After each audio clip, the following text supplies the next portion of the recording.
Hi guys, welcome to another Gear Talk episode, and this one is kind of overdue. I've been pushing it back for a little while now, but finally got a chance to get to it. So I've been using the Sony a6500 ever since it came out, and before I was using the a6300, but it's a couple reasons why I upgraded to this camera.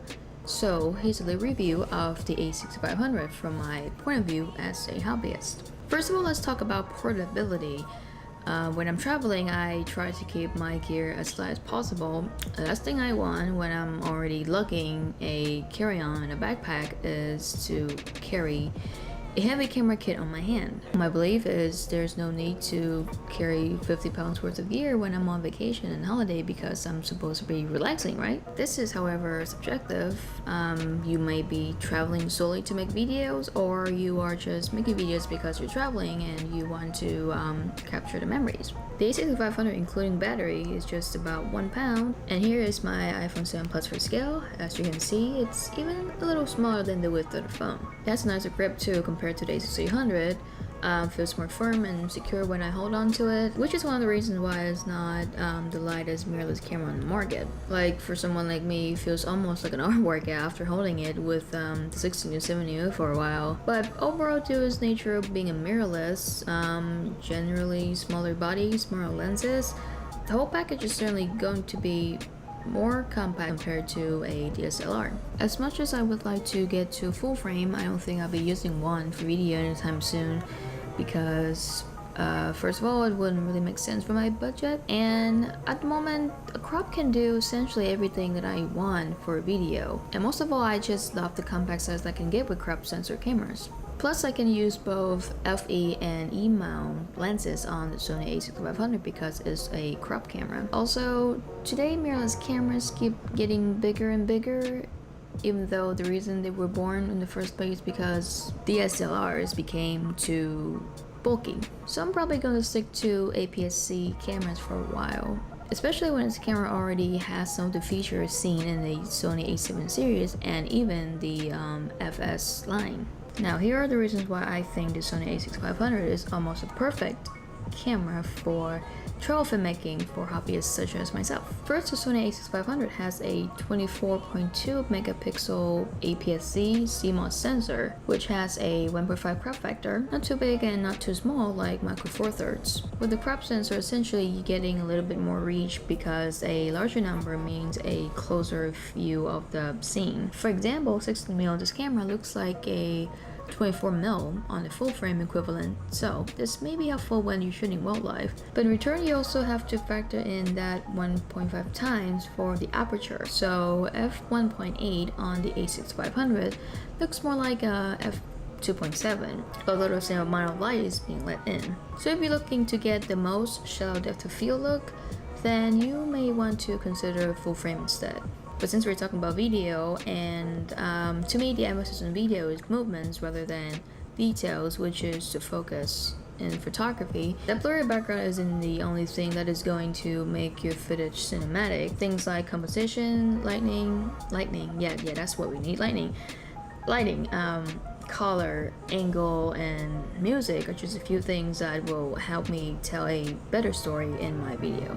Next, that brings us to the feature that is first seen in Sony APS-C mirrorless system, 5-axis embodied image stabilization, or IBIS for short, because what I just said is a lot of syllables. Although it is not as good as what I anticipated, it does make a difference, especially when I'm using a lens with no image stabilization. Since I prefer not using a tripod, using the a6500 with a lens with OSS gives me a much better result in handheld video because it removes micro jitters that I see in the a6300 even with OSS lens, which I just cannot seem to correct in post. IBIS is a great feature to have, and combined with some techniques, achieving stable handheld footage is totally doable if you're not ready to invest in a gimbal yet. I simply just don't want to carry another item in my backpack. That being said, IBIS is the reason why I upgraded to the a6500 from the a6300. The original Sony a7, which is a full frame, doesn't even have this feature. Many people think this should have been included in the Sony a6300, but it looks like Sony wanted to wait to put it with the touchscreen ability on its little camera to make it a flagship. which so far I think seems to be a successful test on the market. Speaking of touchscreen, I miss having a touchscreen quite a lot when I switched to Sony from the Canon 70D. After a while, I did get used to not having one, although it is kind of annoying not having one. So when I heard the Sony a6500 will have not only IPIS but also a touchscreen, I know I just gotta get it. Hopefully Sony will make such a thing and keep pumping out a new camera and the crop sensor lineup every 9 months. Although the touchscreen function is only limited to focusing, and it is not as intuitive like the touchscreen on my old 70D because there is a little bit of a lag. It is a nice addition and a huge help when you want to change focus points on subjects simply just by tapping on the screen and not having to touch the lens to focus, which may cause shakiness. I do hope in the future this feature can be improved and updated to the point that I may not even need to press any buttons to navigate through that confusing menu system on Sony cameras. Thankfully, there are custom buttons for that. You can use it to customize to however you want depending on how and what you shoot, instead of trying to go through a bunch of menus and tab just to get to a particular function. I currently set the record function to C1, focus mode on C2, clear image zoom on C3, and other essential settings and functions in the menu function set. I also use memory 1 and 2 on the mode dial. So at 1 is where I would have all the settings customized for vlogging, and if I want to shoot in slow mo, I would have everything for that in number 2. So within a second, I can just go back and forth between these modes. That way I know everything is. I don't have to go back and forth constantly through the menu to find something in particular, and it saves me quite a lot of time. Next, with picture profiles and the ability to shoot in S-Log, color grading is definitely my favorite thing to do. I think color is quite important because it can certainly dictate the mood in your video, which leads to how you want to portray your story in the video. When I first tried to film in S-Log, because everyone was talking about it when the a6300 first came out, I thought, is this a joke? Because at the moment my eyes weren't trained to see such flat colors and everything was just noisy. Eventually I found that I actually have to color grade it because filming in a flat profile allows me to get a huge boost in dynamic range. I can pull by details and shadows and highlights. So I tried applying some LUTs and I was like, whoa, where have you been my whole life? Also, you don't have to only shoot in S-Log profiles. Some people prefer shooting in Cine 2 and Cine 4 profiles because it's supposedly easier to grade or something. But I figured and made my own workflow with S-Log, so I've been sticking to S-Log too. As someone who isn't a professional colorist, I've been very happy with the result that I've gotten with this camera as far as colors go. While we're on that topic, let's talk about picture quality. The a6500 shoots in 4K at 100 megabits per second, and the video quality in this camera is pretty amazing.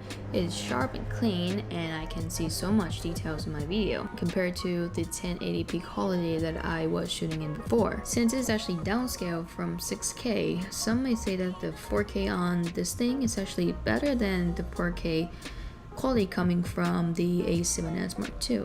I've been shooting in 4K more often because it allows me to have more flexibility and more room when it comes to editing. I can always crop in without losing quality. As a trade-off, I noticed a minute of 4K footage is roughly close to 1 gigabyte, so data management may get a little bit out of hand. Also, the a6500 only lets you record in 120 frames per second at 100 megabits, but only in 1080p, so it is pretty good, but just not in that crispy 4K yet, which is why I still added on a 1080p timeline for now. I do have to say the 1080p 50 megabits per second in 24 and 30 frames per second can be quite soft, especially in low light condition. If you mainly use YouTube to upload your videos, it's going to be quite noticeable because of YouTube compression. But don't worry, most of us today, and especially me, still watch videos mostly on 1080p TV or small screens on mobile device like my phone or the iPad. And my first daily trial videos that I filmed last year were all filmed in 1080p. And watching them again, I'm happy because I got to capture those memories. 4K or not, it doesn't really matter if there's no story. But now that I've seen how much I may have missed out not shooting in 4K sooner, I'm probably going to be sticking to shooting mostly in 4K, just so that I can have extra room, you know, when I want to punch in or out when I edit the video. Last but not least, this video has some amazing usable ISO. Normally I shoot in auto ISO ranging from 800 to 6400 with SO2 gamma and Gamma Cine 3 color mode. I usually overexpose 1.5 to 2 and 800 as the minimum ISO because that's what SO requires on the a6500. Alright, so this is going to be a quick night test. This is currently at ISO 6400. This is ISO 12800. Alright, so this is at 25,600. I think this is when you start to get artifacts. As you can see, if I move like this, you would get that purple tint. So let's try putting on some color grade to see if this is going to look noisy or usable.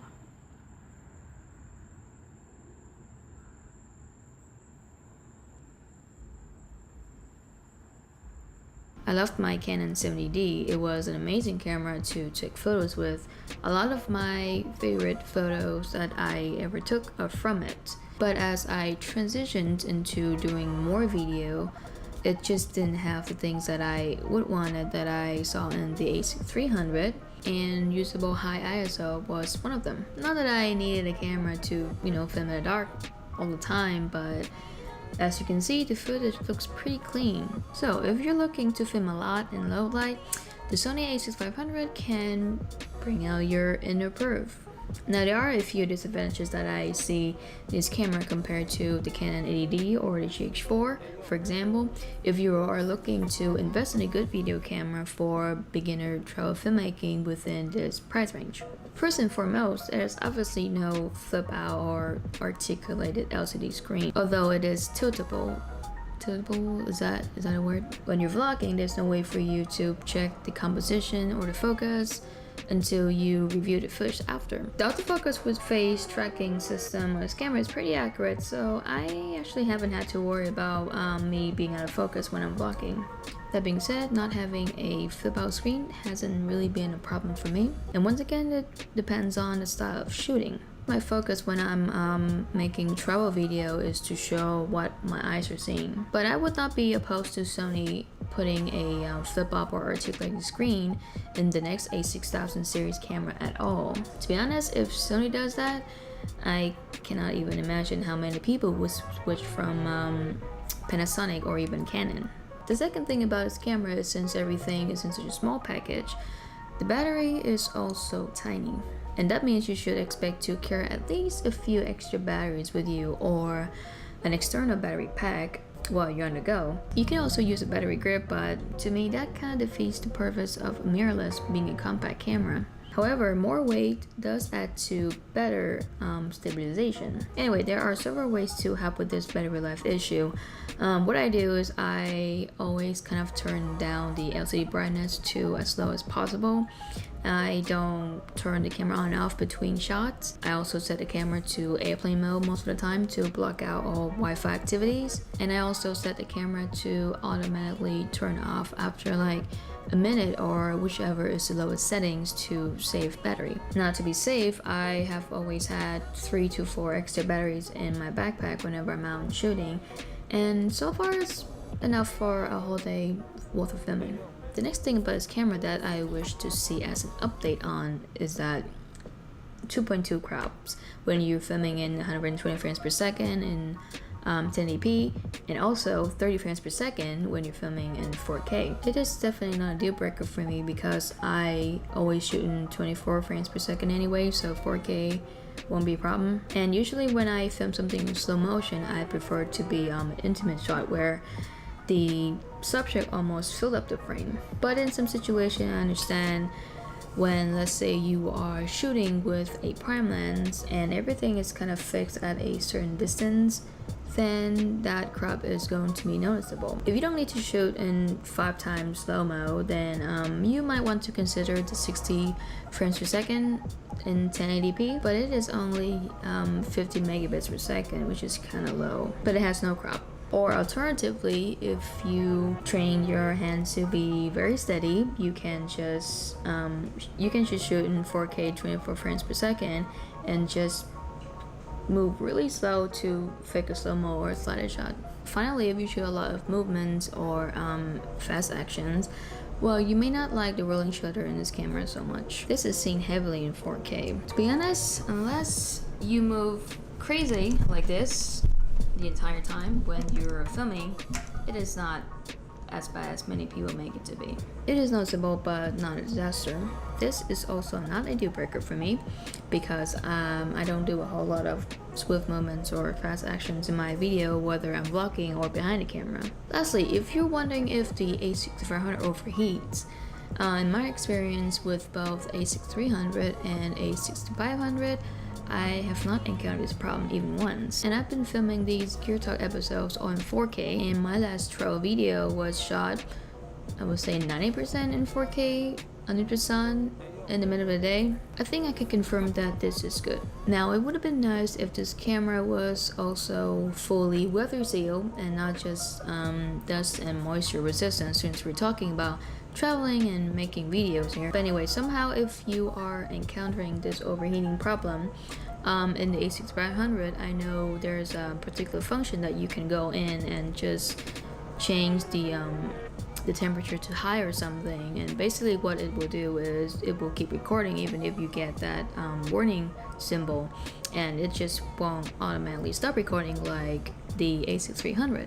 And that's a wrap. Let me know what you guys think about the a6500. Are you currently using one, or are you considering one for video? I know I haven't mentioned every single aspect that this camera offers, like the new slow and quick feature, which automatically slows footage down right in camera so you don't have to do it in post. The super fast autofocus with phase detect system, and I think this is seen in the Sony a7S Mark II. Clear image zoom, which when paired with 4K, it's like you are having a telephoto lens even though you're using a prime. It is certainly not the best or perfect camera, as I have mentioned some flaws, but what I have discovered in this video is why I love this little camera, and so far it's been working pretty well for me.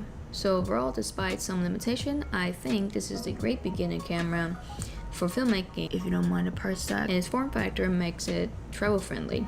I've heard some people would rather be better off with the a6300 and put the additional $400 towards a lens if they are already stabilized the camera using a gimbal, or that the touchscreen isn't worth the upgrade to them. But I don't plan to look around a gimbal anytime soon when I'm traveling. I hardly even use a tripod, so that's my excuse. I had a great time using the a6300 on my trip to the Philippines last year, and I'm really looking forward to using this camera on my upcoming trip back to Southeast Asia. Until I find next year, thanks for watching, have fun creating, but don't forget to enjoy the moment. I will see you in the next video.